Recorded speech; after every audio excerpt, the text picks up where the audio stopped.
Welcome to another episode of Listen, Learn, and Love, hosted by Richard Ostler. We're recording on a cold Saturday in February from our home in Salt Lake City. We appreciate our reviewers, especially those that are going to Apple and leaving a review. Thank you. I've been reading those reviews and really appreciate the feedback. It helps to get more people engaged in the podcast. My guest on today's podcast is my friend Deborah Schone, and I'll introduce Deborah. Deborah and her husband live in St. George. They're the parents of 9 children, 2 grandchildren, and their second oldest son, Hunter, is gay. He's 27 years old, and Deborah is just going to share the story of being a mom of a gay son. It's a beautiful story, and Hunter's in a wonderful spot doing wonderful things, but it's also a difficult story at times. Not that you've made any mistakes, but it's just an unusual road to walk as an LDS parent. We have known the Shones for a long time. We were in the same high school together here in Salt Lake City before they went to St. George. Just a great family, a golfing family, an outdoors family, a family that just knows how to be family. And Deborah's been somebody and her husband that I've really admired, and their family. We're also here with Deborah's mother, Catherine Pedersen. And Catherine Pedersen, spelled P-E-D-E-R-S-O-N. S-E-N, sorry. S-E-N, let's spell her name right. Thank you. And Catherine's the grandmother of Hunter, and she will probably share some of her thoughts about her grandson. Catherine and her husband, Bob, who died 2 years ago, are just great people here in the Salt Lake community. Many know them. My mission president and his wife, Ellis and Katie Ivory, are dear friends with Catherine and Bob, and they have been examples to me of family and service and goodness, and they're part of the story of being wonderful grandparents to their gay son, Hunter. And so Catherine, coincidentally, is here, and we may hear some thoughts from Catherine. But thanks to both of you for being on the podcast. Thank you. Thank you. Let's just have you start, Deborah. Just tell us about Hunter and when he first came out to you, or wherever you want to start. Thank you for having us on today. It's so fun to be able to be here and be in your home. I think back to our boys playing golf together. That's right. Actually, and so get to know you a little bit that way. And then all of us, and also your son was good friends with my grandparents who lived in your neighborhood. So it's fun to make the connections here. And of course, it's fun to be here with my mom. She came as a support, and I'm anxious to hear from her, just her relationship with my son. I think that's one of the biggest reasons that it's been so easy. And for me to be able to share the story today is because the support system that I've had around me is amazing. And I'm grateful to have her here today. So thanks, Mom, for coming. Hunter is going to be 27 this May. He is a phenomenal person that is going to change the world. Is that a bragging mom for you? It's true. You know, I can tell you that I absolutely love and adore him, and my kids would tell you that as well, that sometimes they think he's one of my favorite. But we'll never tell, will we? Hunter first, I think, realized that he was gay at a very young age. And of course, it crossed my mind many times. But as a mother, when you see idiosyncrasies of a child, you would never want to guess or think that your son is gay. And I kept it to myself. I never said anything. I have even had a photographer when Hunter was about 5 years old. I went to take his picture, and I'll never forget. It was the first experience that I had when the photographer said to me, "He tilts his head as if he's gay." And I thought, that is weird. That is a weird comment for a photographer to make. And I brushed it off. And Hunter was into acting. He was very smart, normal upbringing. He has a brother that was 18 months older. And it wasn't until Hunter was in the 9th grade that he asked if he could take me for a drive. And we went for a drive. I did not see it coming, had no idea what he was going to be saying or what the conversation was going to be about. He was very nervous. And we went for a drive, and we stopped, and he was about 15 at this time. And he said to me very quietly, and it's still very emotional for me because I go back to that day thinking, that Hunter was so nervous. I feel bad that he was so scared to have to come out and tell somebody, especially his mom. But Hunter turned to me and said, Mom, I think I'm gay. A 9th grader. And I remember in that moment, all that came out of my mouth is, I love you. I wasn't expecting what I would say, how I would react. But in that moment, I just said, I love you. I wasn't sure actually what that meant in that moment when he actually came out. Well, where do you go from here? What do we do now?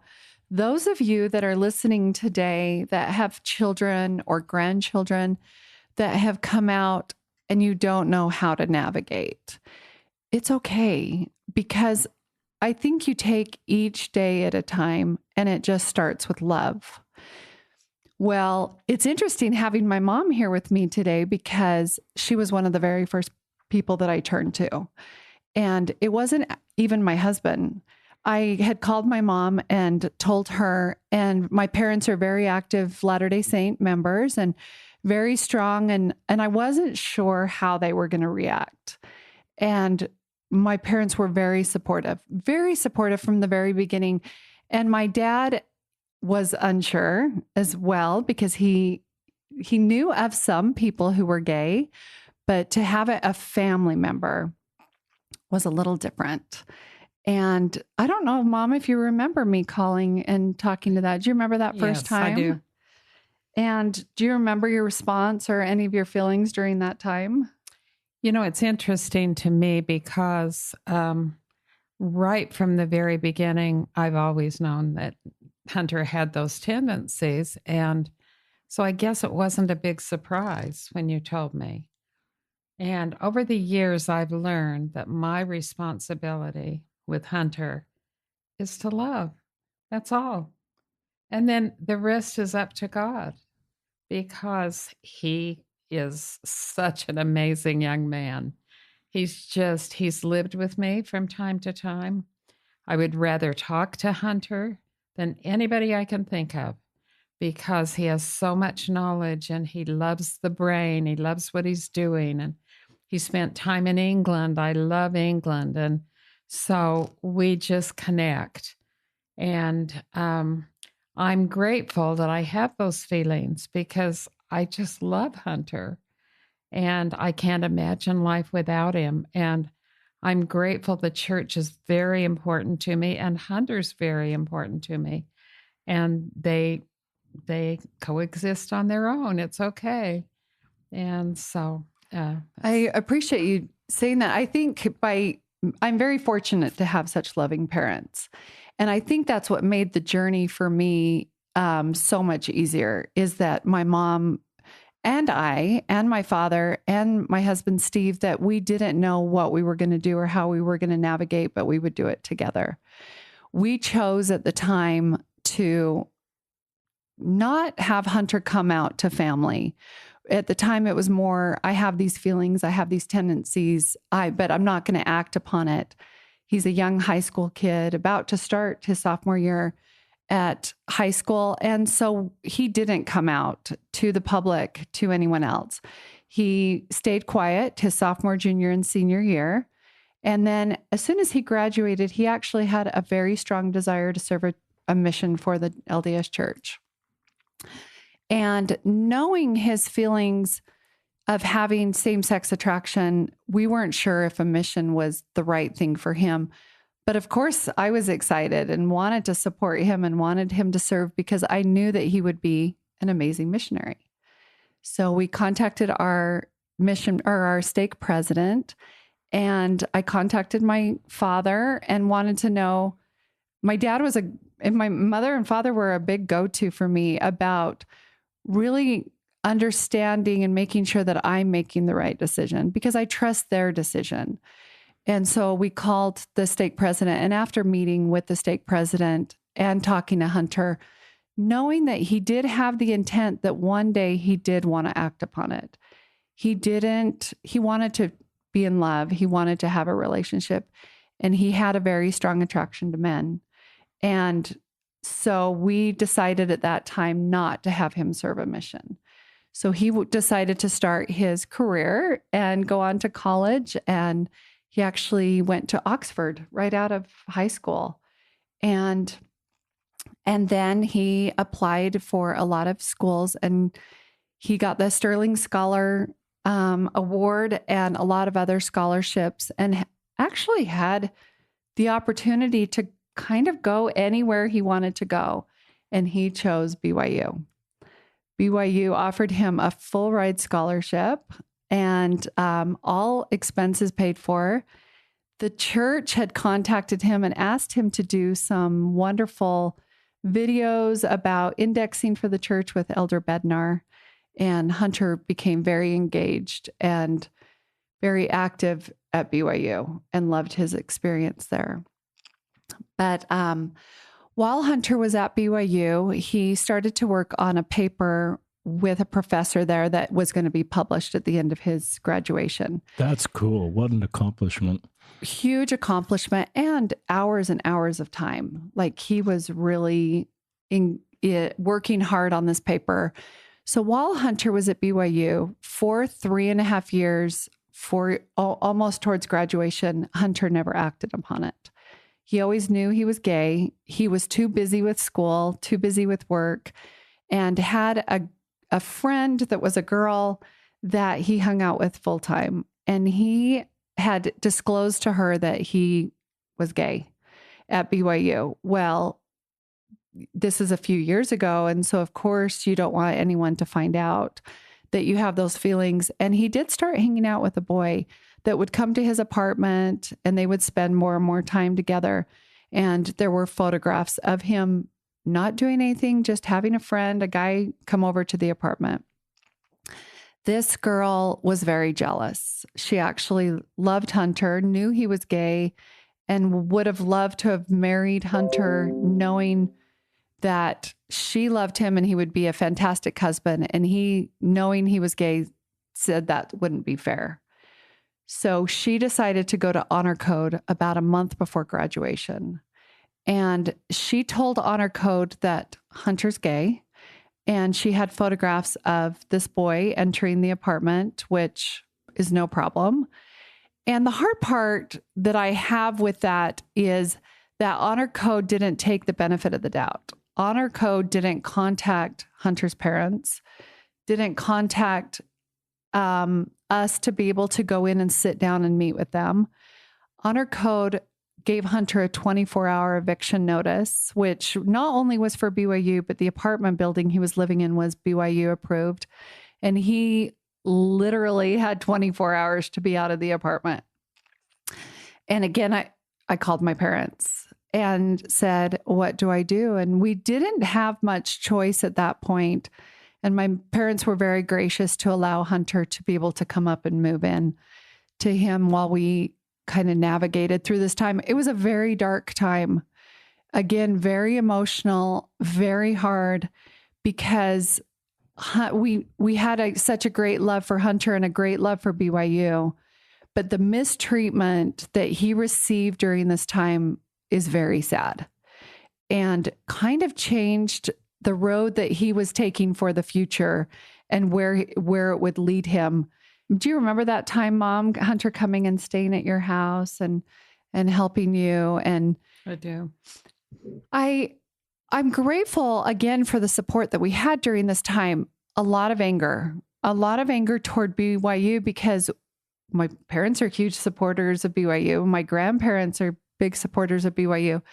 And my husband graduated from BYU, not only with an undergraduate, but with a master's degree in business. And I thought, how can they kick out a child so quickly without us even telling our side? Like, really sad. Well, we did talk to Honor Code for quite a while, and it got kind of to a point that they said he couldn't graduate, which was like in 3 or 4 weeks.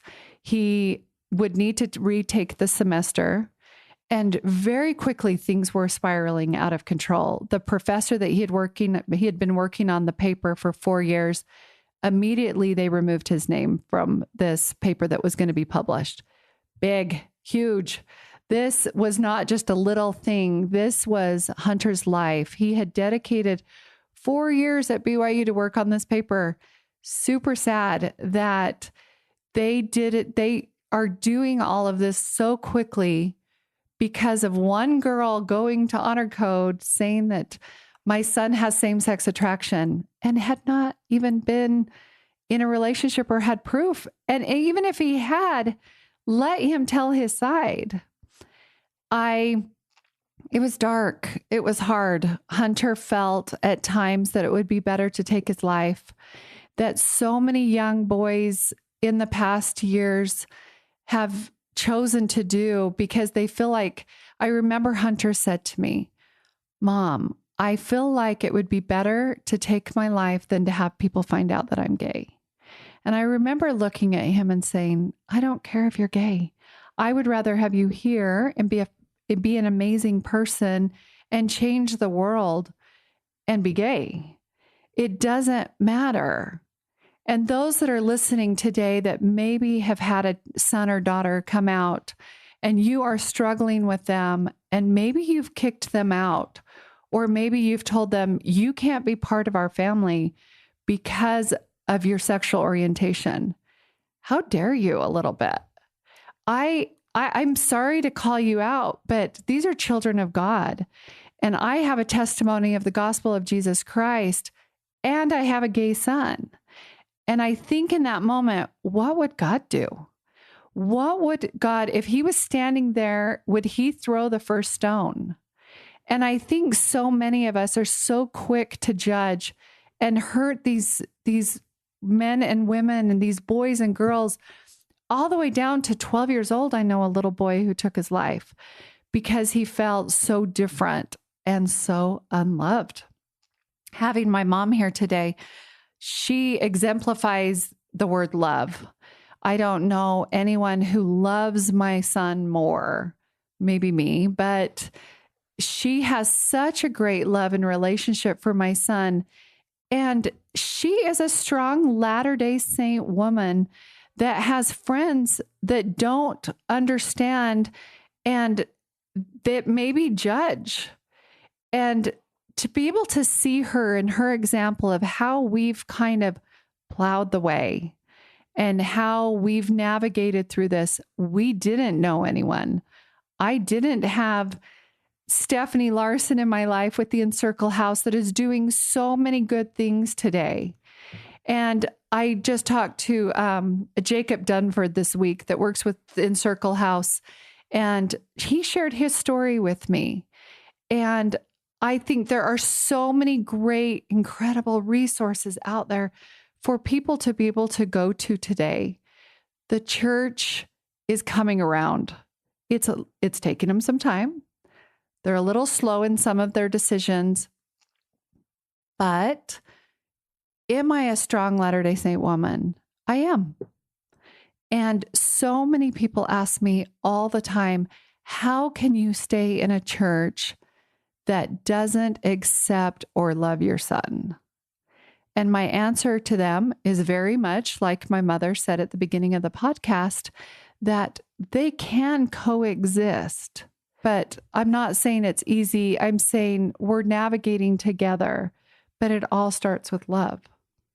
You know, Deborah, I just feel that the Church of Jesus Christ of Latter-day Saints, which is the church you're talking about, I feel like they are struggling with this too, because all Christian churches believe the same as far as homosexuals are concerned. And I think they're struggling. They're trying to take one step at a time. What can we do to be more inclusive? What can we do to be more loving? And they're struggling, they're trying. And so you have to be grateful that they're working with it, that they're trying to make it so that we don't have experiences like Hunter had. Well said, Catherine and Deborah. Thanks for being so honest about just everything that's gone on so far in Hunter's life. I go back to the BYU experience, and I think what's my responsibility as kind of an outsider here as a Latter-day Saint when you share that story with me. And I think 5 or 10 years ago, my response would have been to sort of defend BYU and potentially minimize the pain of the experience. That it probably wasn't that bad, or did they really say that? And I recognize if I do that, I add to your burden and Hunter's burden. I make you prove it all over again, that it's really, and I've just learned that as a committed Latter-day Saint, I can hold both spaces. I can hold my belief in the church, and I can hold the painful experience and the shortcomings of the institutional side of our church. And so to me, holding that pain and validating that pain is what I should be doing as a Latter-day Saint, and not dismissing it or giving a quick platitude that'll all work out in the next life, or, I just recognized, you have to think about that experience that Hunter went through. 3 years of college, his name on the paper, heroically doing the very best he can as a gay Latter-day Saint, contributing, and then have that experience happen to him. It's just brutal. And it would trigger thoughts of suicide. It would trigger just incredible emotional challenges that may have already been there. Where does Hunter go from here in order to finish college? He's in a neuroscience. He was looking for a neuroscience degree, and what colleges in Utah have that? And so he fell at Westminster College that had an amazing program.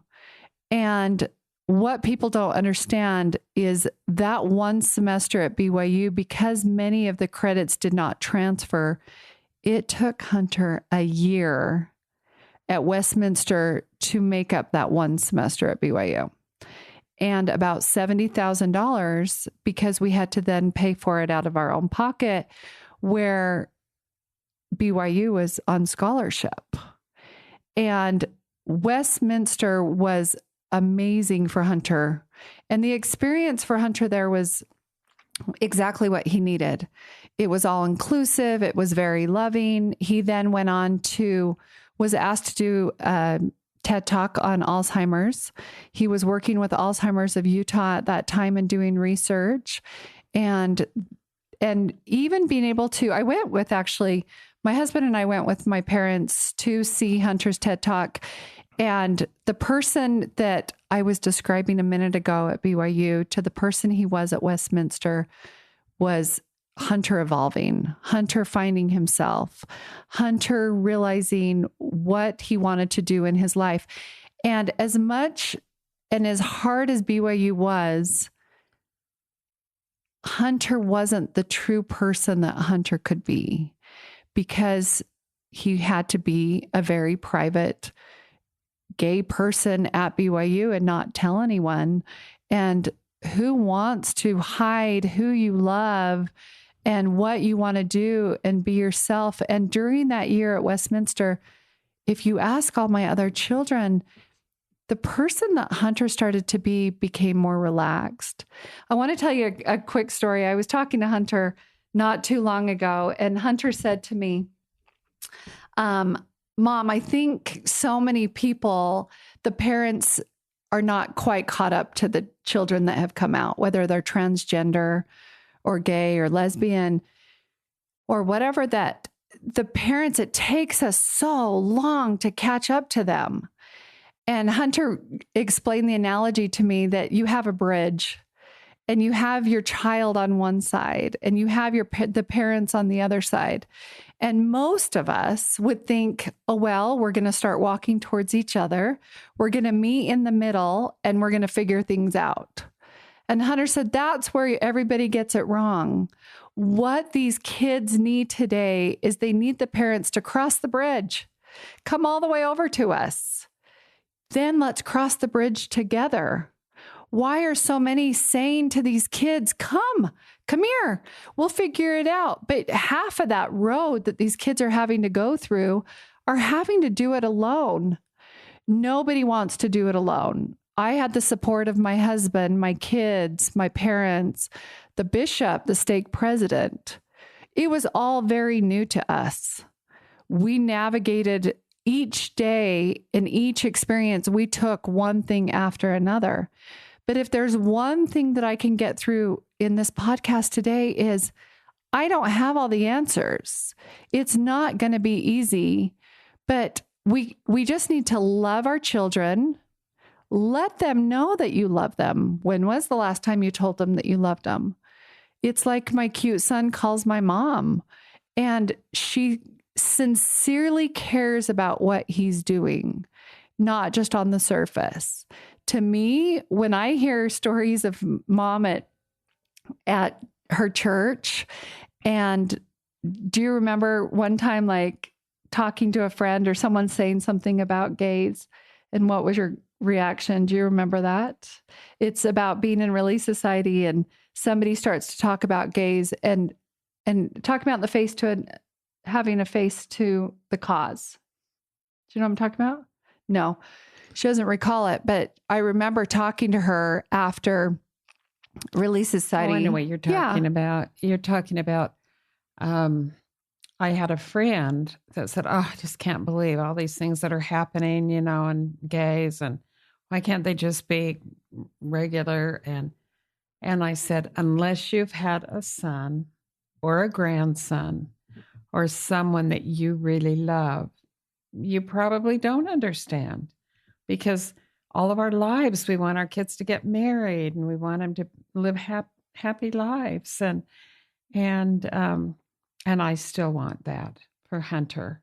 I want that. And, it makes me a little bit weepy right now just thinking about Hunter, because I guess I haven't stopped long enough to really think about Hunter's journey and what he's had to go through.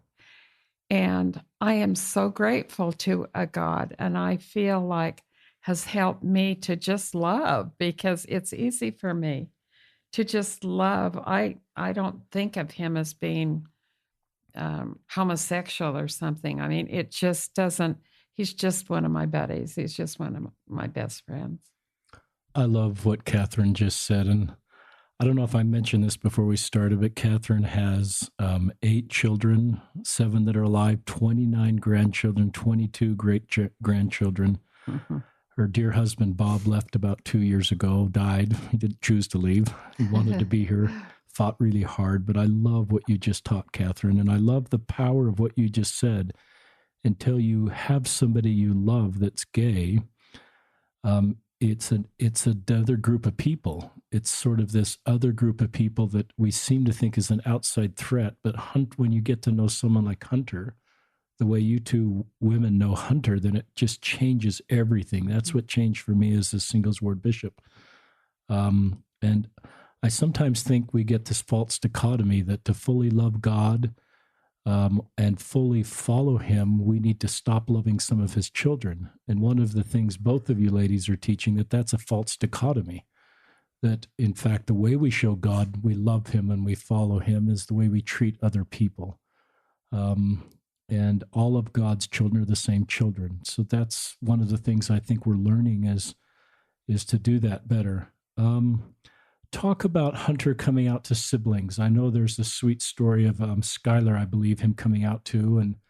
But just share more of his coming out with the family, or anywhere you else want to go on this podcast. No, you're good.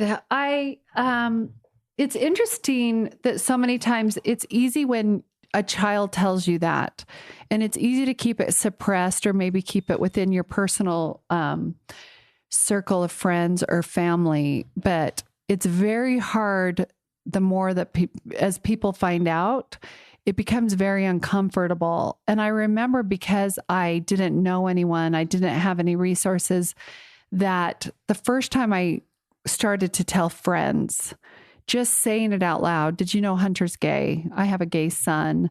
Saying those words, I was amazed how many people were accepting and loving because they knew Hunter. And it's scary. It's scary to come out. I talked to a young man with Hunter, one of his dear friends that's gay in London, and he said that he's been gay for about 15 years and he has a partner. I met his partner. They're amazing guys, but he's never allowed to tell his grandmother. So when he goes to his grandmother's house, he has to not talk about it. Nobody knows. and she's like 91. And the parents have said, we never want her on this earth to know that you're gay. And I actually started crying with him. And I thought, that's so sad. So many other people are going through the same thing, that you're helping other people. My youngest brother, my mother's youngest son, died from a drug overdose. And excuse me. And I remember, again, Mom telling me that when she could verbally say that out loud and talk about David's death and how he died, more people came up to her saying, I had no idea that your son died that way. I have a family member that struggles with drug addiction. I have a grandson that struggles with this. And I find and see my mother helping other people because she's been through that. But it hasn't always been that case for everyone, I think, because our first instinct is, don't tell anyone. I don't want them to know. I'm embarrassed. And I don't talk about Hunter being gay. I have 9 children. I don't talk about my children who are straight as if he's any different. And I have had people come up to me before saying, tell me about, now, which one of your children is gay? And I've always thought that's so weird in the sense that, does it matter? It doesn't matter. Why are we making such a big deal about it? But you ask how, yeah, go ahead. I'd love it. Maybe about a month ago, I think Hunter was coming for Christmas, and he came in and I was having a luncheon at my home. And I happened to mention that he was in neurosurgery, and he spends half of his time in London and half of his time in Washington, D.C. And my friends started asking him questions. And probably 10 or 15 minutes later, we kind of stopped. We could have gone on for hours because they just loved what he was saying. I had them call me after and say, he is the most delightful, most fun man. We're so happy that he came, that day, because he just made the day. And I think that's probably the whole point is let's just love each other. I'm 80 years old now. And I look back on my life and I'm just so grateful that I don't have any of those feelings, and so grateful that Hunter, has talked about his life and how happy he is. And so I love it's fun to be able to talk about Catherine. It. Yeah. I love that. Isn't she so insightful? She is. Love it. I'm so glad she's here. But you did ask how I kind of came out, and not only to the rest of the family. And my point to that is get talking, and that's where I wanted to go with that is sometimes we're not outwardly talking about our children who are gay. And I think the very first time that I kind of publicly told everybody that I have a gay son was in 2017. Hunter had talked to a friend who worked for the Spectrum in St. George, Utah, and he agreed to let her write a newspaper article about suicides amongst teenage kids who are gay. And the article talked about how many kids are taking their lives and how many parents are not accepting of the children, and many are kicked out of their homes. And Hunter actually called me and said, oh, by the way, I did this news article, and by the way, it's going to be published in St. George, and it's going to be tomorrow. It's going to be tomorrow. And I remember thinking, whoa, this is my community, my friends, and I haven't openly talked outside of my inner circle that our son is gay. And I immediately just thought, I'm going to get in front of this, and did a Facebook post saying, I have 9 amazing children. One of them happens to be gay. It doesn't change who he is. I love him. This is a real problem that kids are taking their lives because they don't feel loved and accepted. And something's got to change. And here is the news article. And I got to tell you that the response that I received from that news article was mind-blowing to me because I had no idea, like I talked about my little brother dying from a drug overdose. Once I put it out there, the friends in the community that came out of the woodwork, wives of general authorities, people that are very intertwined in the church, sharing my post. I think it was shared like 100 times, that I thought, this is so needed. We've got to keep talking about this. We need to put it out there and stop, like you are, these podcasts and the things that you've done and the convention. I saw you at one of your seminars in St. George, that people need to do more talking. And on that note, I had a son, Skylar, that was serving a mission in Paraguay. And we decided while he was on his mission not to tell him that Hunter was gay. And during that time, I got way ahead of myself in this podcast. So if you can follow a little bit, I apologize, because this was way before the Facebook post. But it was during the time when I told you that Hunter wanted to serve a mission. And because they're 18 months apart, the boys in our church serve a mission every 2 years. And so Hunter would be out on his mission while Skylar was serving. And when we decided not to have him serve a mission, I wrote Skylar and told him that his brother would not be serving, but did not tell him why. And it was very hard for Skylar. He said, to this day, it was the hardest day of his entire mission because he knew what a great missionary Hunter would be and didn't understand why he would not serve. But throughout the next few months, Skylar started teaching a man that was interested in baptism. And Skylar was telling us about him, and each letter, every week, the letter would be encouraging, and this man is amazing, and we love teaching him. And then all of a sudden we get a letter saying, we're not baptizing him. And I remember asking Skylar why, and he said, well, he just came out that he's gay. He's not gay. He has same-sex attraction, but he would like to be baptized. Well, Skylar didn't know anyone in his life that was gay. He was not familiar with it. And he knew it was against our church. And so his response was, we're done. We can't teach you anymore. And because I was in the depth of his brother's sorrow, and because I was in dealing with this, I wrote back to Skylar and I said, you left this man when he needed you the most. Shame on you. Because that's what our missionaries today are there for, is to teach and bring those unto God. It's not up to us to choose if they're going to be accepted or not. It's not for you or I to say, is it okay for him to come to our church or be involved? It's for us to be able to be love and accepting. And for Skylar to turn around and walk away from this man that had a testimony of the gospel and wanted to be baptized when he needed them the most, and for him to walk away, shame on you. And he didn't understand why. So then Skylar returns home from his mission. And did Skylar ever find this? Did this guy ever join the church? He didn't. He didn't. He was transferred soon after. Okay.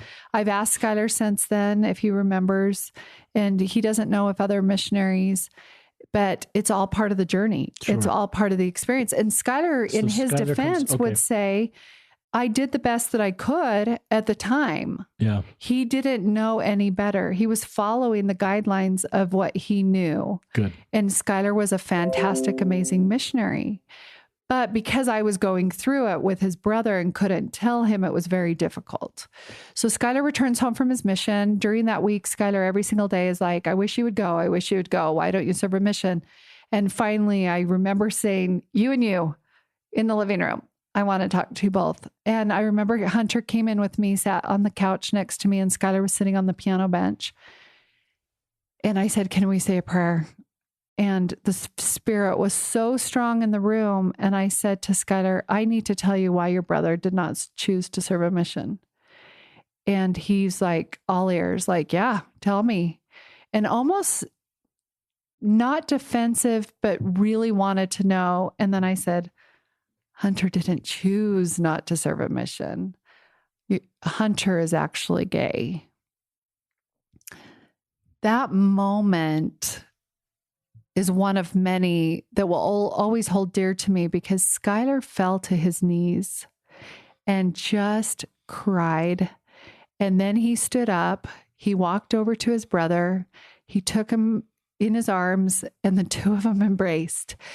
And I remember as a mother, here is this missionary coming home from a mission, following the guidelines of the church, hard to understand and follow that understand and to hear that his brother is gay.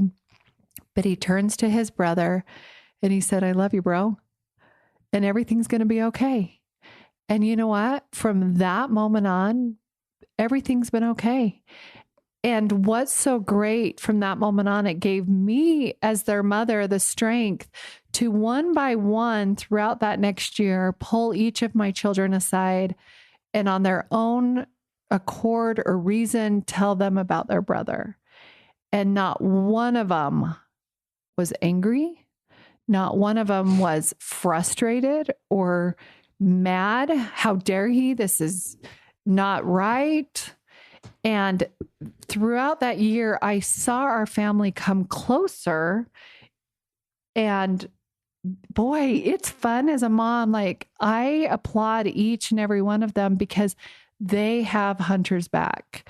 And when we're in a situation, I remember I was doing a dance at my house, like a girl's preference with dates. And I had big tables set up in my house, and all the guys and girls were there. And the conversation got off on gays, and some of the guys in high school were bashing gays and how dumb. And my two girls were there, and it was new to them. And I watched them stand up and said, "Please don't say that." And they didn't at the time say my brother's gay, but they stopped the conversation. And for those of you that are listening that are not comfortable with the topic or not comfortable yet to come out and talk openly about it, you stop the negative conversations. You stop. Don't allow people to go in that space. I remember I had a friend, I was at a girls' basketball game, and it was when gays could be in scouting. And he turned to me and he started to laugh like, "Oh, heck no, is my son going to be in scouts if there's gay guys that are going to be scout leaders?" And I, in that moment, turned to him and I said, "Mike, do you know that my son Hunter is gay?" And he turned so quickly, and his conversation, his light, because he turned to me and he said, "I had no idea." And he loves Hunter. And it's like my mom said, it's those that don't have a face to the cause or a face to, they don't know anyone that's gay. So it's easy to talk negative about it. And until you've been there, until you have a grandson or a son or a neighbor, or maybe you have no one related to you that's gay, that you've met a young man, or maybe you just feel like you're put here on this earth to help save some lives and navigate through this. It's our right, and I'm put on this earth to be able to help others, but also stop the negative conversations, because it's just our job in the end to love. Well, that story of Skylar and Hunter brought tears to my eyes. Catherine passed me a tissue as she saw the tears coming down my eyes. That's a beautiful family moment. I don't know if it gets any better than that, but sometimes the best family moments are where real stuff happens and real conversations happen, and we come together to heal each other. Well, You can go back. I want to make sure in this last segment we talk about the pride flag and your feelings about that and what you've done around your home. Yeah, it's interesting that I talked about in 2017, I did a Facebook post about my son being gay, and I had never, I'm on social media. I love the platform. It can be very positive. You can find podcasts and I follow very positive people, but I had never again publicly on social media posted that about my gay son.